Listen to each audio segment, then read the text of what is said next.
many other people here, obviously many also who have concerns about the same city or have different kinds of questions and want the same kinds of answers. This is not the 5th grade. This is the State Department of the United States. You're here. It is a privilege. I like, Saeed, I see you during the gaggles and every day, and I like you very much. And I understand your passion, but you are not directing this conversation or this room.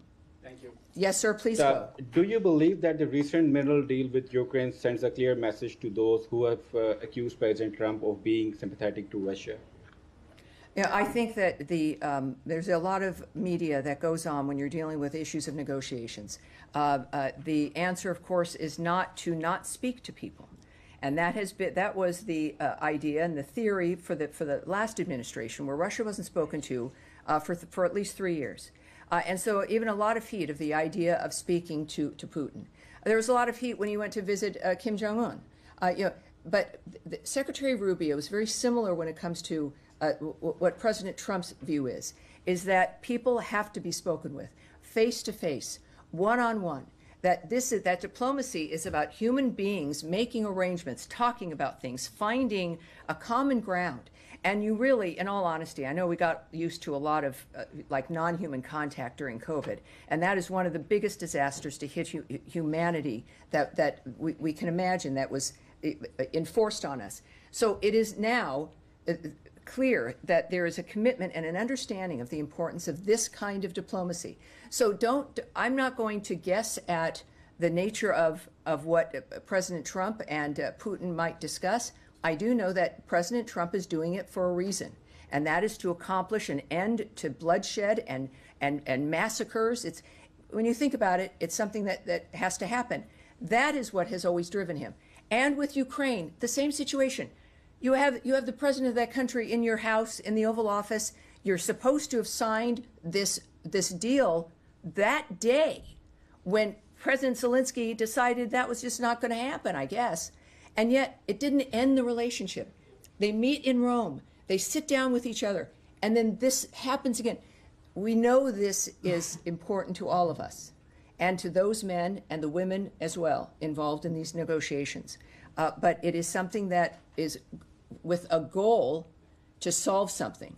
And it's I don't think we should look at the minerals deal as a statement about Russia, or if you talk to Putin on the phone, it's not a statement about something else. Trump has been very clear about his mission, and that is how we should look at through that lens. All right, yes, Andrea, again. Just a quick follow-up on that. The president did indicate on his way back from the Vatican that he would consider secondary sanctions if Russia kept bombing. He did. Russia has kept bombing, hasn't agreed to the ceasefire, and he's now apparently agreed to secondary sanctions on Iran, on people who do oil business with Iran. Is he considering secondary sanctions on Russia? Well, we know, again, that he's stated his willingness to do that, about the nature of, clearly we're not removing any sanctions that currently exist. The president wants, in every action that we've taken as a nation, to do it diplomatically. That he clearly, because of the commitment to it. And yet, he knows also that there's another part of the world, a whole globe, that needs some attention. And the secretary has also made it very clear that while our style will change, the methodology of how we contribute to this will change, in that we will not be the mediators. That is what I mentioned on Tuesday, and the nature of how this would change is we certainly were still committed to it and will help and do what we can, but we are not going to fly around the world at the drop of a hat to mediate meetings. That it is now between the two parties, and now is the time that they need to present and develop concrete ideas about how this conflict is going to end. It's going to be up to them. Yes, Eric. Eric? Yes, excuse me. Yes, Tammy, thank you. I wanted to ask, so many times in here we're asking about the day-to-day things, but since we just passed 100 days of the administration, if you could describe kind of writ large what you think the biggest accomplishments of the administration have been on the Russia and Israel fronts, and also what you see as the biggest challenges at this point. Well, I think it's very simple. It's the fact that the parties are talking. In every single dynamic, the parties are talking. And that is an accomplishment no one else has been able to do. I think this reinvestment fund, this deal that has just been signed, is so critical in that it is going to be generational, and it will make the difference for Ukraine at every stage and provides a kind of national security that nothing else really could when it comes to the way the world views Ukraine. So I think getting them to the table, changing the idea of the world of what's possible, and this critical minerals deal are three really very big things. Challenges. All right. Saeed, would you like to say something, sir? Thanks for your patience. Thank you very kindly. I just wanted to follow up Yes, sir. for you to clarify. Yes, sir. You said that aid was not going in because of security issues that they No, cannot I said provide. that we want the aid to go in and support humanitarian aid Right. as long as Right. there are guarantees regarding looting and safety and all. I think that's reasonable. Okay, yeah, I understand. I Yes. just want you to confirm that that is the reason. Well, I'm not saying, no, I'm describing our standard. Right. I'm I not giving understand. you a reason for something, sir. Because you know, in the past, when the war was full scale, let's say before the ceasefire, aid was still going in, and security was provided for the aid to be distributed properly and so on. So there is basically, like a pattern for that. There is a There's system ways, and there's agenda ways, for that. Yeah, yes. that's all I wanted. I'm sorry if I seem to Well, interrupt you, no, because I it's appreciate just a that. Thank you. follow-up. Yeah. But it's important to know that I will manage the room Yes, absolutely. in any way that I need to. And I really don't break my heart for needing to do it in a way that I'd prefer not to. In the back, sir. Yes, yes, sir. Yes, you. There are 9 wrongfully detained U.S. citizens in Venezuela.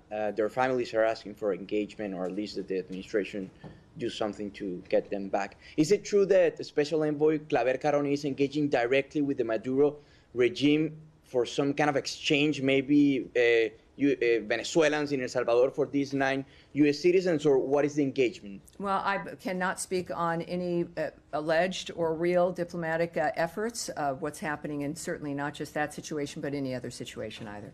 Yes, dear. Thank you. Related to 100 days and so wrongful detention. Yesterday, the Secretary, he said, quote, in the first 100 days of the 47th presidency, 47 wrongfully detained Americans have been returned to the United States thanks to the President's leadership. I just wanted to ask whether he was aware that wrongful detention is a specific determination made by the State Department, and that it involves looking at the criteria within the Robert Levinson Act to determine whether a case of an American detained abroad is wrongful detention, or whether that term, wrongful detention, has now changed under this administration to encompass a bigger group of Americans detained abroad, even if they don't fit that criteria. Well, I believe he has a tweet out that refers to 47 unjustly detained Americans. And so that's what I'll speak to here. And that is, of course, a correct number. It will be higher, I believe, soon, including in Afghanistan, Russia, and Venezuela, through diplomatic efforts. These are huge wins for the United States. And it is because of President Trump's leadership. What we can also tell you, I think this happened, was it yesterday, I believe? I'm pleased to report that President Trump has secured the release of another U.S. citizen, Yoris Zankovich, from Belarus. Since President Trump took office, he was released on April 30th and returned to the United States. We want to thank, of course, the government of Lithuania, who remain incredible allies and who have offered critical support to our efforts these past few months to bring more Americans home. All right, thank you. And yes, sir. Follow up on Iran. The Iranian foreign minister has just tweeted that together with the Omani and U.S. interlocutors, we have decided to postpone the 4th round of talks for logistical and technical reasons. Can you confirm that the reason was logistical? Well, I can't confirm the details, or nor would I speak to what someone in Iran might tweet, no matter their position. But again, I said earlier, and I'll repeat it, that the United States was never confirmed to participate in a 4th round of talks anywhere. The timing and venue, there could be one in that it would take place in the near future, but we won't discuss the where or the when. So it's what the Russians would say, or what the Iranians might say, or anyone who would tweet is, of course, not something I can speak to, but I can tell you that from what our people say and what our envoy says is that I guess something would take place in the near future, and as soon as we have those details, we'll let you know.